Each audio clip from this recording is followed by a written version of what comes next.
Si vous fermez les yeux et visualisez Winston Churchill, vous percevez probablement l'image identique que le reste du monde imagine. Vous voyez le vieil homme, l'esprit de bulldog, le visage lourd figé dans une grimace de détermination farouche. Vous voyez le cigare fermement coincé entre ses dents et les doigts levés en signe de victoire. Vous voyez l'homme qui s'est tenu seul contre Adolf Hitler alors que le reste de l'Europe était tombé dans les ténèbres. Vous entendez cette voix, ce grondement grave et rauque qui a mobilisé la langue anglaise et l'a envoyé au combat. Nous nous souvenons de lui comme du héros inévitable. Nous nous souvenons de lui comme de l'homme qui était destiné à mener la Grande-Bretagne à son heure la plus sombre.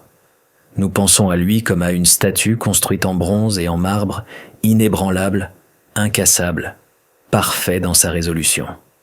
Mais l'histoire n'est pas une statue. L'histoire est une affaire chaotique et douloureuse. Et la vérité, c'est que le Winston Churchill que nous connaissons a été forgé dans le feu. Il n'est pas né héros. En fait, pendant une grande partie de sa vie, il a été considéré comme un échec dangereux. Il était considéré comme un joueur qui jouait avec des vies humaines, comme avec des jetons sur une table de casino. C'était un homme qui était tellement détesté par son propre gouvernement qu'il a été forcé de s'exiler. Pour comprendre l'homme qui a sauvé le monde en 1940, nous devons remonter 25 ans en arrière. Nous devons retourner à une époque où Winston Churchill n'était pas un vieil homme en combinaison. Il était jeune. Il avait 40 ans, brillant, ambitieux, et sur le point de commettre la plus grande erreur de sa vie. L'année est 1914. La Première Guerre mondiale vient de commencer. Les grandes armées d'Europe ont marché vers la guerre avec des drapeaux flottants, croyant qu'elle serait finie avant Noël. Ils se trompaient. À l'hiver 1914, la guerre avait gelé. L'armée allemande et les armées alliées de Grande-Bretagne et de France s'étaient enterrées dans la terre. Une cicatrice de tranchées courait tout le long de la frontière suisse jusqu'à la mer du Nord. Des millions d'hommes vivaient dans la boue et la crasse. Les mitrailleuses et les barbelés avaient transformé les champs ouverts de la France en abattoirs. Aucun camp ne pouvait avancer. C'était une impasse de sang et de fer. À Londres, le gouvernement était désespéré.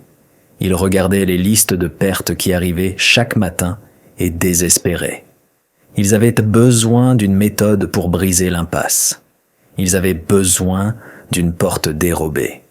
Ils avaient besoin d'une idée brillante qui prendrait les Allemands à revers et mettrait fin à la guerre avant qu'une génération entière de jeunes hommes ne soit anéantie. Entrée Winston Churchill. À l'époque, Churchill était premier lord de l'amirauté.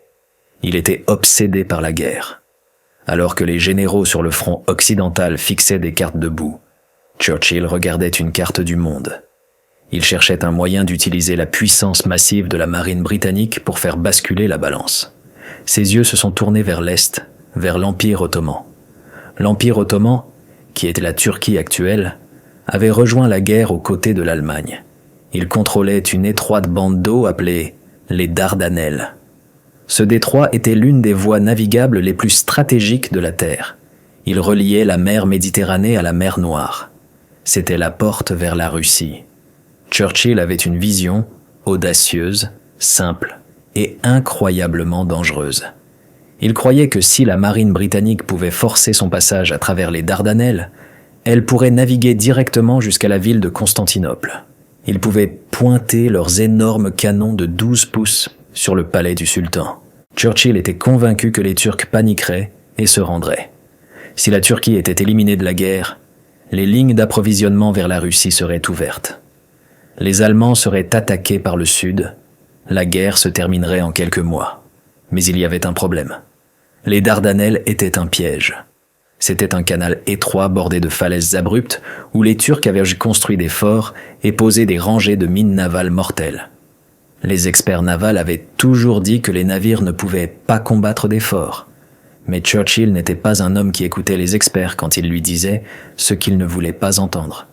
C'était un homme d'une confiance en soi absolue. Il a intimidé, charmé et manœuvré jusqu'à ce que le Premier ministre, Herbert Asquith, donne le feu vert.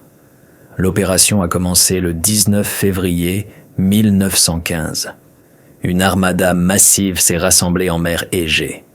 Ils ont navigué vers l'embouchure des Dardanelles et ont ouvert le feu. Les forts turcs à l'entrée ont été pulvérisés. À Londres, Churchill était jubilatoire. Cela semblait fonctionner. Mais à mesure que les navires s'enfonçaient plus profondément dans le détroit, la résistance s'est durcie. Sous le commandement de conseillers allemands et d'un brillant officier turc nommé Mustafa Kemal, les Turcs s'enterraient. Ensuite, la catastrophe a frappé. Le 18 mars, 3 cuirassés alliés ont heurté des mines et ont coulé. 300 hommes sont morts en quelques minutes. L'attaque navale a été annulée. La seule option restait l'invasion terrestre. Les troupes de Grande-Bretagne, de France, d'Australie et de Nouvelle-Zélande ont débarqué sur la péninsule de Gallipoli. Ils s'attendaient à une promenade. Au lieu de cela, ils ont marché dans un moulin à viande. Les conditions à Gallipoli étaient atroces. Il faisait une chaleur accablante. Les cadavres gisant dans le No Man's Land commençaient à pourrir au soleil, attirant des millions de mouches. Des maladies comme la dysenterie ont balayé les camps. Les hommes vivaient dans des trous creusés dans la terre sèche et poussiéreuse, constamment sous le feu des obus. Les mois ont traîné. Churchill à Londres regardait sa carrière se désagréger. Les journaux ont commencé à se retourner contre lui, l'appelant la folie de Churchill. La pression politique est devenue insupportable. Le premier lord de la mer, l'amiral Fisher, a finalement démissionné, écrivant célèbrement « Maudites soient les Dardanelles, elles seront notre tombe ». La démission de Fisher a déclenché une crise. Les conservateurs ont exigé que Churchill soit écarté de l'amirauté. Pour sauver son gouvernement, Asquith a accepté de former une coalition avec les conservateurs. Le prix de cette coalition était Winston Churchill. Il a été licencié. On lui a donné une rétrogradation humiliante à un poste sans pouvoir. Il était dévasté. Il a dit plus tard qu'il avait l'impression que ses veines avaient été coupées et que sa vie s'écoulait. Il a regardé depuis les lignes de touche, alors que la campagne de Gallipoli traînait vers sa fin tragique inévitable. Enfin, en décembre, l'ordre d'évacuer a été donné. Le bilan final était horrifiant. Plus de 100 000 hommes étaient morts. Un autre 400 000 étaient blessés ou malades. C'était une défaite totale, et le blâme retombait carrément sur les épaules de Winston Churchill. Il était un paria. Quand il entrait à la Chambre des communes, les hommes lui tournaient le dos. Il est tombé dans une profonde dépression. Il a dit à sa femme Clémentine « Je suis fini ». Mais Winston Churchill n'était pas un homme qui pouvait s'éclipser. Il a réalisé qu'il ne pouvait pas rester à Londres assis dans un bureau inutile. Il a pris la décision choquante de démissionner complètement du gouvernement, d'échanger son costume contre un uniforme et de partir pour la France en tant que major. Il allait dans les tranchées. C'est le point tournant. C'est le moment où le jeune politicien arrogant est mort et où le chef a commencé à naître. Il est arrivé sur le front occidental en un mois de novembre, froid et humide. On lui a donné le commandement du 6e bataillon des Royal Scots Fusiliers. Il a emménagé dans l'abri avec eux, vivant dans la boue et les poux. Il est sorti en patrouille de nuit dans le No Man's Land. Mais bientôt, les hommes ont réalisé qu'il était totalement intrépide.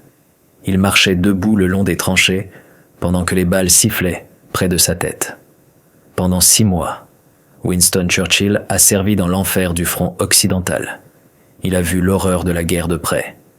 Cela l'a changé. L'arrogance a été brûlée. Il a appris l'humilité. Il a appris la valeur du soldat ordinaire. En 1916, il est retourné à Londres.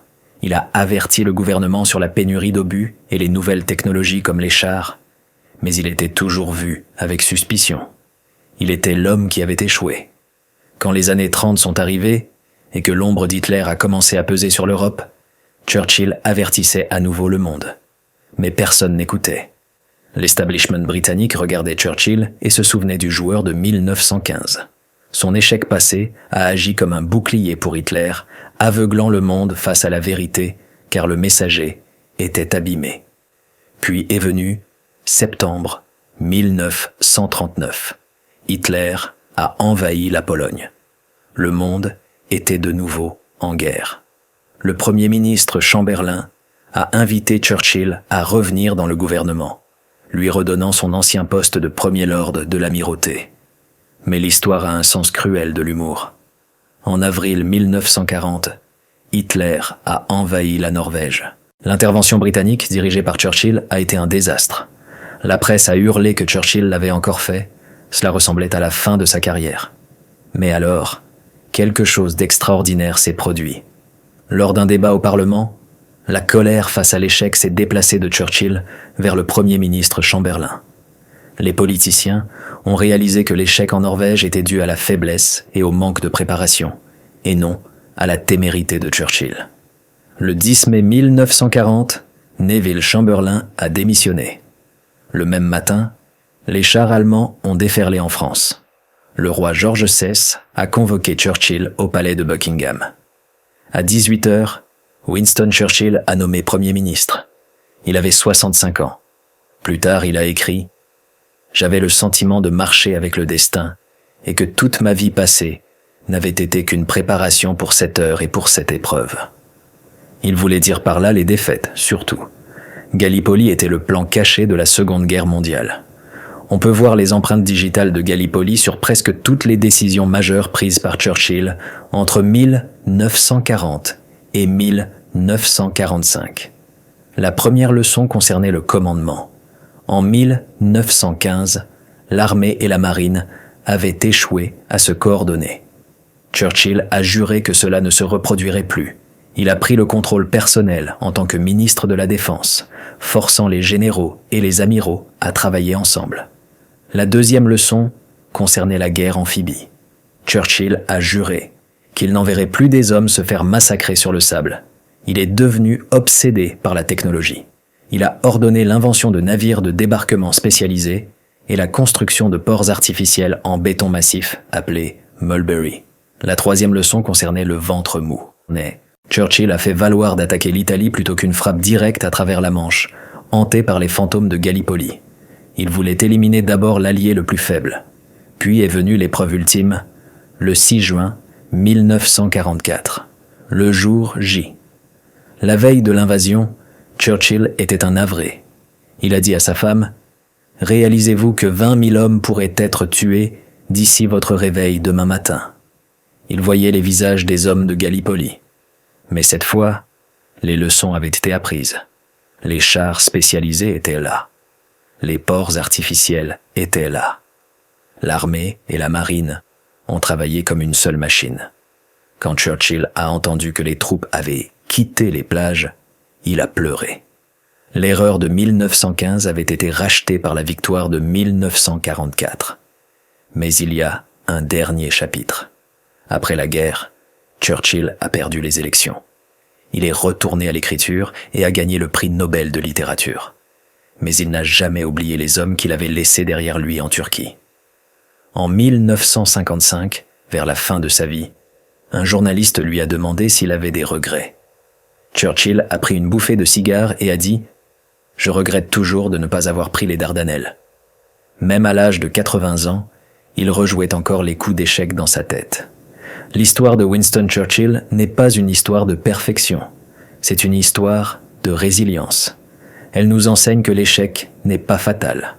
La plupart des politiciens aujourd'hui ont peur de commettre une erreur, un scandale, une mauvaise politique, et leur carrière est finie. Churchill nous enseigne le contraire. Il enseigne que vous pouvez commettre la plus grande erreur imaginable. Vous pouvez être responsable d'une catastrophe. Vous pouvez être haï, vous pouvez être exilé. Mais si vous avez le courage d'apprendre de vos erreurs, si vous avez le courage d'aller dans les tranchées et de reconstruire votre âme, vous pouvez revenir. C'était l'homme qui est tombé le plus bas pour pouvoir s'élever le plus haut.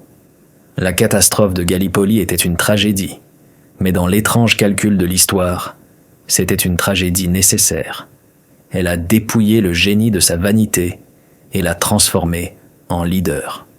Sur les falaises de Gallipoli aujourd'hui, le vent souffle sur la mer Égée.